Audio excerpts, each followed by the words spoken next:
From the National Newsroom of the Canadian Press, I'm Jason White. On day one of U.S. tariffs on Canadian goods, Prime Minister Justin Trudeau says Canada is not backing down from a fight. Even though you're a very smart guy, this is a very dumb thing to do. Addressing Donald Trump directly, Prime Minister Justin Trudeau didn't mince his words today in announcing Canada's retaliation. The levy will expand to another $125 billion worth of goods in 3 weeks if the U.S. tariffs remain. Trudeau criticized Trump's rationale of the tariffs, as the American president has used national security to justify the trade war. Even the excuse that he's giving for these Paris tariffs today of fentanyl is completely bogus. Trudeau acknowledged that Trump's desire to collapse the Canadian economy is a move to facilitate annexation. Nick Murray, The Canadian Press, Ottawa. In response to the tariffs, British Columbia Premier David Eby says his province is again pulling liquor from red Republican states off store shelves. Manitoba and Ontario are making similar moves, while Ontario Premier Doug Ford is threatening to jack up the price of electricity exports and eventually cut it off completely.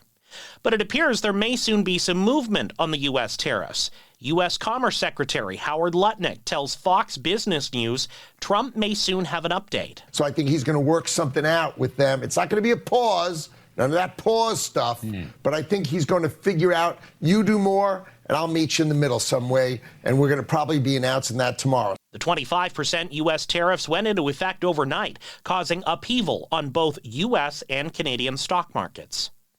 BC Finance Minister Brenda Bailey's forecasting another record deficit in the province's latest budget amid this North American trade war. The budget projects a deficit of about $10.9 billion for the next fiscal year.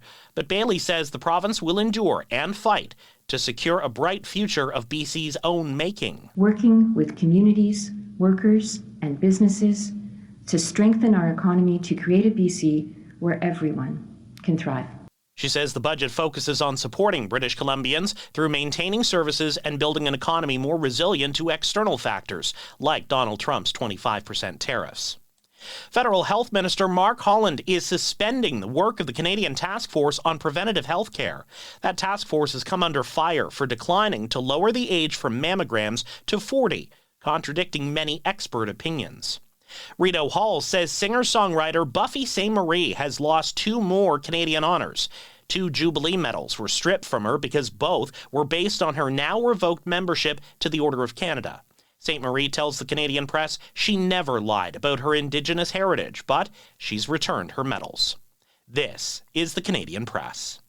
In sports, the Calgary Flames look to improve their position in the tight race for the Western Conference's final playoff spot as they visit the Philadelphia Flyers tonight. Also in NHL action, league-leading Winnipeg visits the New York Islanders tonight, while Edmonton hosts Anaheim. And the Oilers have added some size up front ahead of the NHL trade deadline. The clubs acquired forward Trent Frederic from the Boston Bruins in a deal that also included the New Jersey Devils. The Montreal Canadiens have signed center Jake Evans to a 4-year contract extension. The deal kicks in next season and will pay Evans an average annual value of $2.85 million a season. Evans was set to become an unrestricted free agent July 1st. In the NBA tonight, the Toronto Raptors look to sweep back-to-back games in Orlando as they take on the Magic. Alberta's Brad Jacobs and Saskatchewan's Mike McEwen have posted victories to remain unbeaten at the Montana's Brier. That runs through the weekend. From the Canadian Press, I'm Jason White. Thanks for listening. Don't forget to follow and subscribe. For more of today's top stories, visit thecanadianpressnews.ca.